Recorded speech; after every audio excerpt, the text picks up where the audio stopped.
गाजीपुर से Ajay Kumar senior reporter की खास रिपोर्ट। पूर्व सांसद धर्मेंद्र यादव का बयान। मुख्तार के परिवार की रगों में स्वतंत्रता संग्राम सेनानियों का खून दौड़ रहा है। धर्मेंद्र यादव।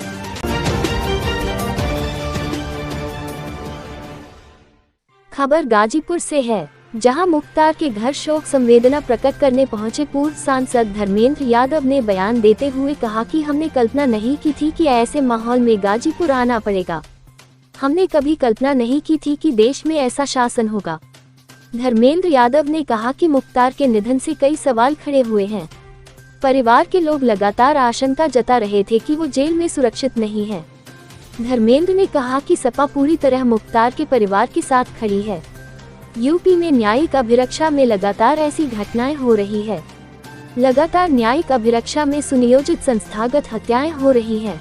धर्मेंद्र ने कहा कि मुख्तार अंसारी से पहले अतीक अहमद, अशरफ मुन्ना, बजरंगी, विकास दुबे की हत्याएं हुई।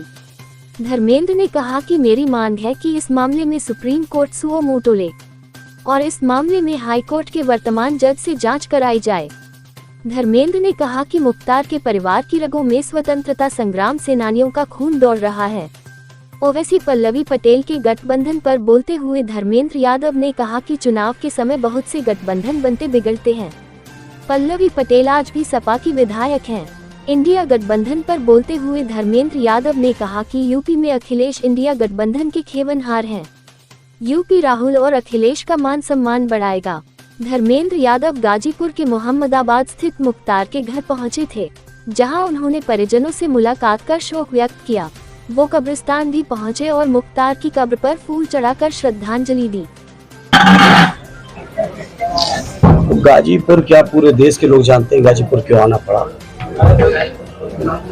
और हमने कभी कल्पना नहीं करी थी कि इस तरह के माहौल में भी गाजीपुर आना पड़ेगा। जो घटना हुई पूर्व विधायक मुख्तार अंसारी साहब के साथ, उनका निधन हुआ, और निधन ही नहीं, उनके स्वाभाविक निधन होता तो एक अलग बात थी। जिस तरीके के सवाल उस निधन के साथ जुड़े हैं, मैं समझता हूं देश में कभी किसी ने कल्पना नहीं की होगी। लगातार उनके परिवार के लोग न्यायालय में अर्जी लगा रहे थे। माननीय सर्वोच्च न्यायालय तक उनकी अर्जी इस बात को लेकर गई थी कि जेल में रह के वो अपने को सुरक्षित महसूस नहीं कर रहे, और माननीय सर्वोच्च न्यायालय में उत्तर प्रदेश शासन के प्रिंसिपल सेक्रेटरी होम ने एफिडेविट दिया, और उनके एफिडेविट पर विश्वास करके माननीय न्यायालय ने डायरेक्शन दिया कि उनकी सुरक्षा और स्वास्थ्य का इंतजाम रखना सरकार की जिम्मेदारी है। जिस बात का सरकार ने एफिडेविट दिया कि करेंगे, लेकिन बावजूद इसके जो परिजनों से मिलने के बाद सभी चीजों को जो समझने का मौका मिला, जितना मैं समझा, उनके परिवार में उनके बड़े भाई और इस क्षेत्र के बहुत जिम्मेदार नेता, वर्तमान सांसद भी हैं, पहले भी रहे, कई बार के विधायक आदरणीय अफजाल साहब से बात हुई, परिवार के और साथियों और लोगों से, परिवार के लोगों से बात हुई, उनके बेटे उमर साहब से हुई, मनु से हुई। सभी लोगों से मिलने के बाद जो महसूस हुआ, मैंने इस तरह की शासन देश में कभी होगा इस बात की कल्पना नहीं की थी कि न्याय का विरक्षा में रहते हुए, जेल में रहते हुए, प्रशासन द्वारा या प्रिंसिपल सेक्रेटरी होम द्वारा माननीय सर्वोच्च न्यायालय में एफिडेविट देने के बावजूद इस तरह से उनकी डेथ हुई है, इस बात की कल्पना कोई नहीं कर सकता।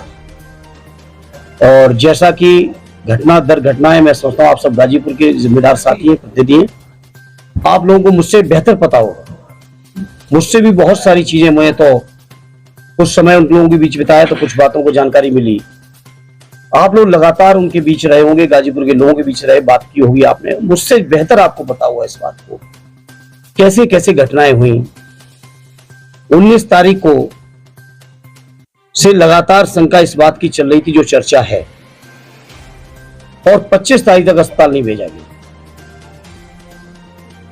25 की रात को 2 बजे टेलीग्राम आता है आपके मोहम्मदाबाद थाने में कि उनकी हालत गंभीर है, परिवार के लोग जल्दी संपर्क करें, और अगले ही दिन शाम 4 बजे वापस जेल में भेज दिया जाता है। जो व्यक्ति आईसीयू में हो जो व्यक्ति ऑक्सीजन से लेके तमाम सपोर्ट लेके हॉस्पिटल में हो, क्या आप इमेजिनेशन कर सकते हैं कि 14 या 18 घंटे के अंदर पूरी तरह स्वस्थ होके वापस बैरक में रहने योग्य हो जाएगा? तो ये मामूली बातें नहीं, ये बहुत गंभीर न्याय का विषय है, जांच का विषय है।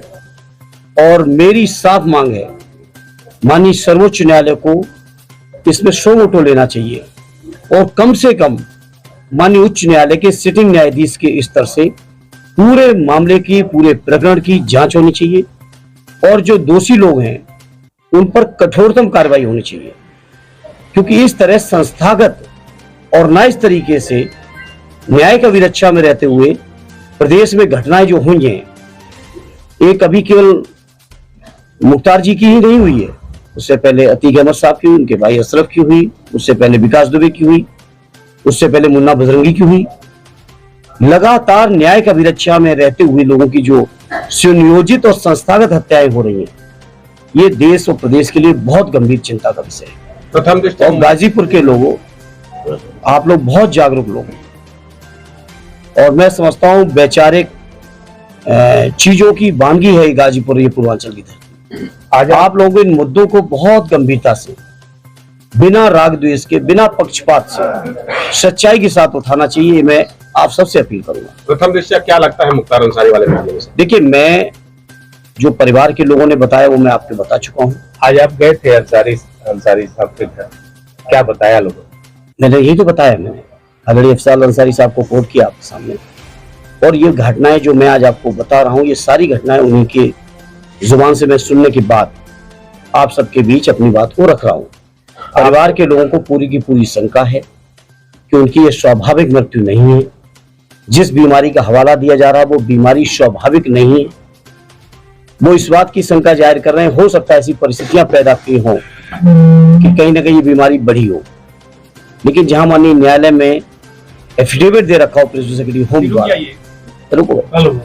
वहां पे अगर इस तरह की बात होती है तो बहुत, मैं समझता हूँ अफसोसजनक के साथ साथ बहुत चिंता की बात है कि आखिर देश कानून से चलेगा कि नहीं चलेगा। देश कुछ लोगों की मर्जी से ही चलेगा क्या, कुछ लोगों की मानसिकता से ही चलेगा, या देश कानून के साथ या जो न्यायिक प्रक्रिया है उस प्रक्रिया से गुजरते हुए चलेगा? पोस्टमार्टम रिपोर्ट में जो रिपोर्टें आ रही है मीडिया की तरफ से कि हार्ट अटैक से डॉक्टर ने बताया, नहीं, बहुत सारी बातें जो सरकार नहीं कह रही है वो उनके परिवार के लोग कह रहे हैं। जी। आप एक बहुत जिम्मेदार समाज के नागरिक हैं, हम आप सभी। क्या परिवार की इन सब बातों को अनदेखी किया जा सकता है इतनी बड़ी घटना में? क्या हम में से किसी के परिवार के साथ भगवान न करे कभी ऐसी नौबत आए, क्या आप अनदेखी कर पाएंगे इन बातों को? इसे समाज बहुत संवेदनाओं से बना है। समाज कानून से चलता है, कानून के रास्ते से चलने के साथ साथ जिस तरह से एफिडेविट देने के बावजूद, आप मुझे बताइए 2 बजे आप पता करिए, यहां से जाइए, आपके 20 किलोमीटर दूरी पे मोहम्मदाबाद थाना, 19-20 की रात में 2 बजे 25 की रात में, 25-26 की रात में टेलीग्राम आया कि नहीं आया कि हालत नाजुक है, परिवार के लोग संपर्क करें। रात को 2 बजे मुझे बताया गया कि टेलीग्राम आया और अगले दिन शाम को 4 बजे वापस बैरक में भेजा जा रहा है। अगर कोई व्यक्ति गंभीर बीमार है तो क्या आप इस बात की कल्पना कर सकते हैं कि 12, 14, 18 घंटे के अंदर उतना स्वस्थ हो जाएगा कि आईसीयू से निकाल के सीधा बैरक में, जहां कोई भी मेडिकल फैसिलिटी नहीं, वहां पर रह पाएगा? क्या ये बातें इतना पर्याप्त नहीं है सरकार की मंशा को समझने के लिए? धर्मेंद्र जी, बात किया जाए तो कल रात बीती रात जो है ओवैसी साहब भी आए हुए थे, जो कि लगातार इंडिया गठबंधन का विरोध भी कर रहे हैं, लेकिन वही लोगों का कहना है कि अखिलेश यादव का अभी तक, देखिए, पूरी समाजवादी पार्टी आदरणीय मुख्तार अंसारी जी और उनके परिवारजनों साथ है और स्वयं वो परिवार और पार्टी का अंग है। आदरणीय राष्ट्रीय अध्यक्ष जी बहुत संवेदनशील है इस घटना को लेकर और लगातार परिवार के लोगों के, जिम्मेदार लोगों के संपर्क में, और आज मैं भी आया हूं तो कहीं ना कहीं उसी बात का एक हिस्सा। 2024 चुनाव को लेकर सर क्या कहेंगे, किस तरह की रणनीति हुए, क्या इस पे असर? देखिए, रणनीति वगैरह तो अभी नहीं मैं कह सकता हूँ, लेकिन मैं इस बात का मैं शब्दों में तो बयां करने योग्य नहीं है, लेकिन मैं आश्चर्यचकित हूं, इतनी बड़ी घटना के बावजूद आदरणीय अफजाल अंसारी साहब और उनके परिवार के लोग, इतनी बड़ी घटना के बावजूद उनका मनोबल नहीं टूटा है और आज भी वो संकल्पित हैं। जो लड़ाई उन्होंने शोषित लोगों की, पीड़ित लोगों की, वंचित लोगों की, गरीबों की, मजलूमों की, जिस लड़ाई को वो लड़ते रहे, उस लड़ाई को बहुत मजबूती से लड़ते हुए न केवल जनपद गाजीपुर में बल्कि पूरे पूर्वांचल में वो लड़ाई को आगे बढ़ाने का काम करेंगे। ये बातें मैं आज सुन के मैं खुद आश्चर्यचकित था, क्योंकि मैं एक बहुत संवेदनशील व्यक्ति हूँ। स्वाभाविक है, इतनी बड़ी परिवार में जब घटना हो तो लोगों की हिम्मत अन्य सामाजिक, राजनीतिक की अन्य चीजों की नहीं हो पाती है, लेकिन बहुत बहादुर लोग हैं सर कल और कहीं ना कहीं स्वतंत्रता संग्राम सेनानियों का खून उस परिवार के लोगों की नसों में दौड़ रहा है। कब्रिस्तान भी गए थे आप?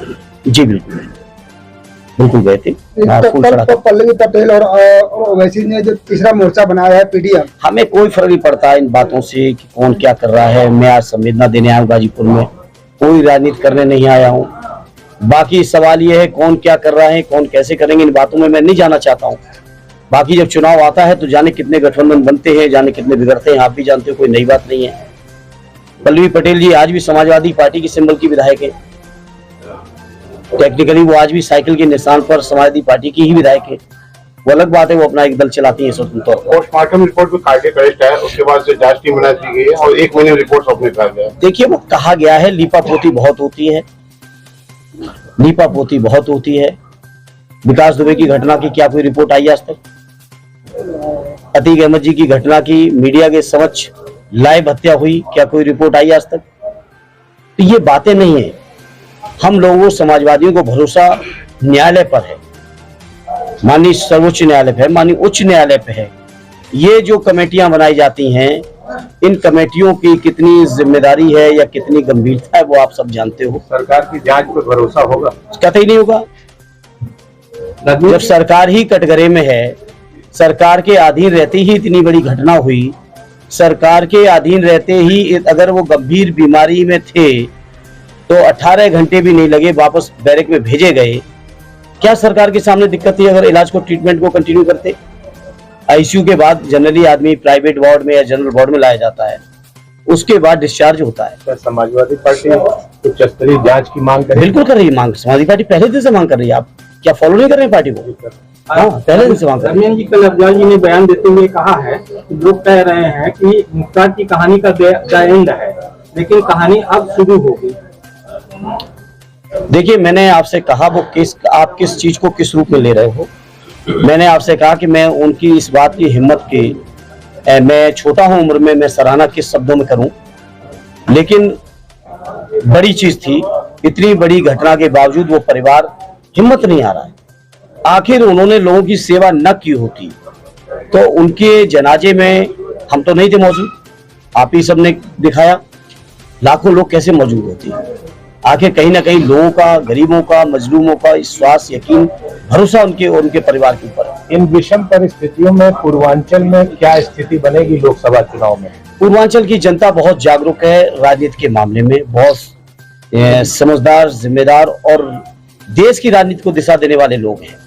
ये गाजीपुर की धरती मामूली धरती नहीं है, एक से एक बड़े देश के नेता। गाजीपुर लोकसभा को क्या देखते हैं, किस तरह से देख रहे हैं? निश्चित तौर पे पार्टी ने यहाँ पे उम्मीदवार आदरणीय अफजाल जी को घोषित कर रखा है और वो यहाँ से बहुत ऐतिहासिक वोटों से चुनाव जीतेंगे। और वही नहीं जीतेंगे, मुझे उम्मीद है कि उनके साथ साथ बगल की, चाहे हमारे जौनपुर जनपद हो, आजमगढ़ जनपद हो, मऊ हो, बलिया हो, अंबेडकर नगर हो, या आपके चंदौली से लेके आप चले जाइए अंबेडकर नगर, भदोई तक, पूरा इलाका समाजवादी पार्टी का गढ़ है।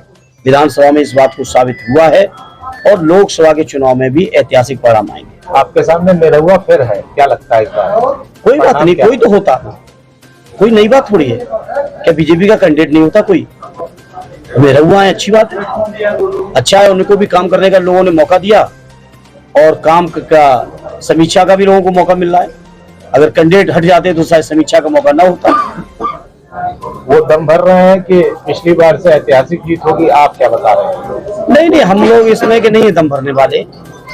हम तो आजमगढ़ की सरजमी को और वहाँ के लोगों को सलाम करते हैं, प्रणाम करते हैं कि वहाँ के लोगों ने हमारे समाजवादी आंदोलन को बहुत मजबूती देने का काम किया। आजमगढ़ के लोगों ने, गाजीपुर के लोगों ने भी किया।